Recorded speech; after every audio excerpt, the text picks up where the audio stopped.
मैंने फैसला कर लिया था कि अगर फाइनल सेमेस्टर में अच्छे नंबर लेने हैं तो मुझे सर अनवर को अपनी अदम के जाल में फंसाना होगा। दूसरे दिन सर के आने से पहले ही से मैं नहा के तैयार होकर बैठी थी।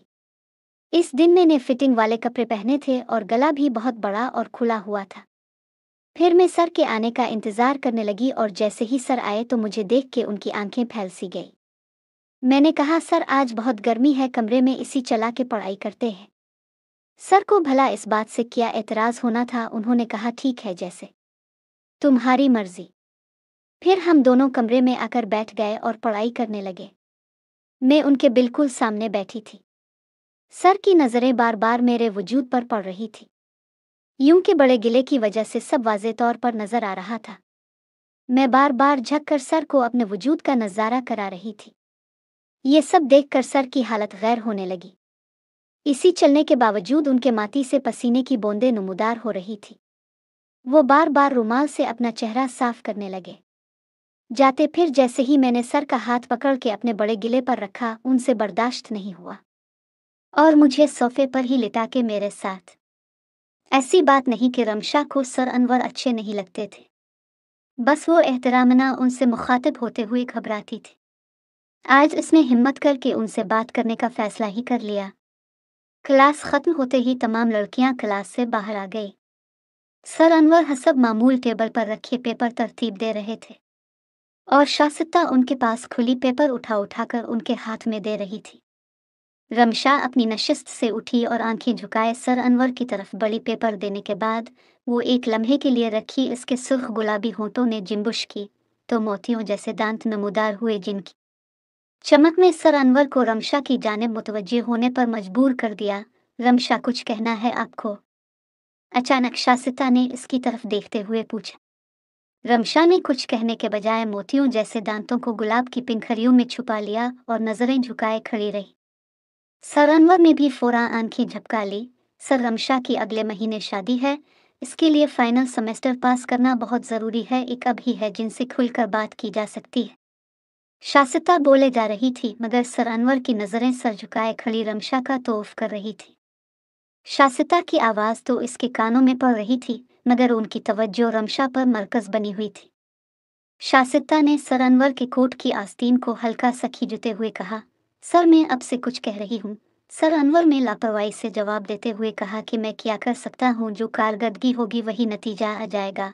कारकर्दगी अच्छी होती तो अब से बात ही क्यों करते सर, अगर उसका रिजल्ट अच्छा ना आया तो इसका रिश्ता टूट जाएगा। बस यूं समझी कि इसकी ज़िंदगी की दूर अब आपके हाथ में है। शासिता दिल और जान से रमशा की वकालत कर रही थी। इसकी नज़रें जब रमशा पर पड़ी तो इसकी ज़ुबान बंद हो गई, क्योंकि रमशा की आंखों से निकले आंसू उसकी सब्ज रंगी कुम्स पर यूं गिर रहे थे जैसे घास पर उस पड़ी हुए। शासिता ने टिश्यू से इसकी आंसू पोंछे और दिलासा देते हुए गले लगा लिया। सर अनवर ने पेपर समेटे और ये कहते हुए कमरे से निकल गए कि अच्छा, कुछ करते हैं। उनके जाने के बाद शासिता ने रमशा को तसल्ली देते हुए कहा, तुम बिल्कुल परेशान मत हो, मैं सर को जानती हूँ, सब ठीक हो जाएगा ना। अब रमशा को तसल्ली हो गए और उसके चेहरे पर खुशी के आसार नमूदार होने लगे। अच्छा, कल क्या कर रही हो? मेरा मतलब कल मेरे घर आ जाओ, सर को भी चाय पर बिला लेते हैं और तफसील से बात भी हो जाएगी। शासिता की ये बात सुनते ही रमशा के मन से निकला कि काम तो हो जाएगा। शासिता ने कहा, परेशान ना हो, मैंने सर से बड़े काम निकलवाए हैं, मुझे मालूम है काम कैसे करवाना है, बस तुमने वैसे ही करना है जैसे मैं कहूँ। वो दोनों बाहर निकलें तो बाहर रमशा के वालिद इसे लेने के लिए मौजूद थे। शासिता ने कहा, अंकल कल रमशा ने मेरे घर आना है, मेरी बरत है, इजाज़त मिलने पर। दोनों के चेहरों पर खुशी की चमक पैदा हुई। शासिता के वालिदैन डॉक्टर थे, वो सुबह 8 बजे चले गए। शासिता जब उठी तो 10 बज चुके थे। जिसने चाय बनाई और मग पकड़कर टीवी के सामने आकर बैठ गए। 1 बजे के करीब दरवाजे पर बैल हुई। शासिता ने दरवाज़ा खोला तो सामने सर अनवर हाथ में बड़ा शापर थामे मौजूद थे। अंदर आते ही शासिता से कहा, इसमें खाना है, जल्दी डाल कर लाओ, बहुत भूख लगी है। वो दोनों यूं बातें कर रहे थे जैसे वो एक दूसरे से इस घर में रोज़ मिलते हो। उनमें उस्ताद और शागिर्द वाली कोई बात नज़र नहीं आ रही थी, जबकि यह हकीकत भी थी कि वो हफ्ता में एक दिन ज़रूर मिलते थे, क्योंकि सर अनवर की फैमिली का उनके घर आना जाना था और ख़ास तौर पर सर अनवर की बड़ी बेटी जो 10वीं की तालिबा थी, शासिता से बड़ा लगाव रखती थी। शासिता ने कहा, रमशा आने वाली है, मिलकर खाते हैं। शासिता और सर अनवर के दरमियान 3 साल से दोस्त आना ताल्लुकात थे और वो गुफ्त रमशा की शक्ल में देना चाहती थी क्योंकि शासिता कई बार सर को देख चुकी थी कि वो रमशा में गहरी दिलचस्पी रखते हैं। दरवाजे पर बेल बजी तो शासिता ने दरवाज़ा खोला। रमशा अंदर दाखिल हुई। जाइन रो में सर को पहले मौजूद पाकर थोड़ी परेशान हुई। उन सलाम किया और शासिता इसे लेकर किचन में चली गई। शासिता के जहन में अब एक ही बात थी कि रमशा को किस तरह तैयार करूं कि वो सर से दोस्ती करने पर राजी हो जाए। खाना उठाकर ले जाते हुए इसने रमशा से कहा कि सारी बात हो गई है, बस अब तुमने फ्रेंडली माहौल में गुपशप लगानी है। खाने के बाद शासिता ने बर्तन उठाए और जाते हुए कहा, अब दोनों गुपशप लगाए, मैं चाय बनाकर लाती हूँ।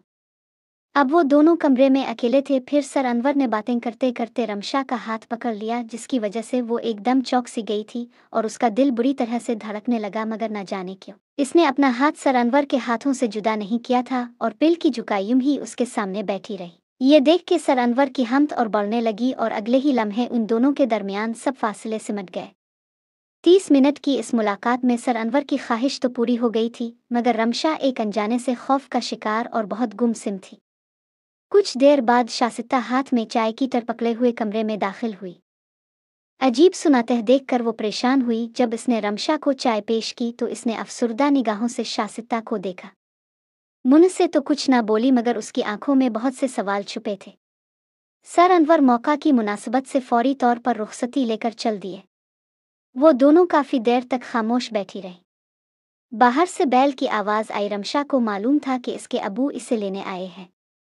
वो उठी तो शासिता ने इसका हाथ थामा, शायद वो कुछ कहना चाहती थी, मगर रमशा ने इसका हाथ चिटकती हुए बस इतना कहा कि आज मालूम हो गया कि तुम हर बार क्लास में टॉप कैसे कर लेती थी। तुम दोनों ने ये सब मेरे साथ एक सोचे समझे प्लान के तहत किया है। मुझे अपने घर बुलवाया और ना जाने खाने में ऐसी क्या चीज़ मिला कि जिसको खाते ही मैं अपने होश खो बैठी और मुझे अंदाज़ा ही नहीं हुआ कि मेरे साथ किया हो रहा है। तुम मेरा भरोसा तोड़ कर रख दिया और मेरी जिंदगी बर्बाद कर दी। मैं तुम्हें कभी मुआफ़ नहीं करूंगी। ये कहकर वो चली गई, मगर रमशा की बातों से शाइस्ता का सर चकराने लगा और इसे यूं लगा जैसे कमरे की छत इस पर गिरने लगी हो। दूसरी जानिब सर अनवर जब घर दाखिल हुए तो घर में कुरान बरपा था।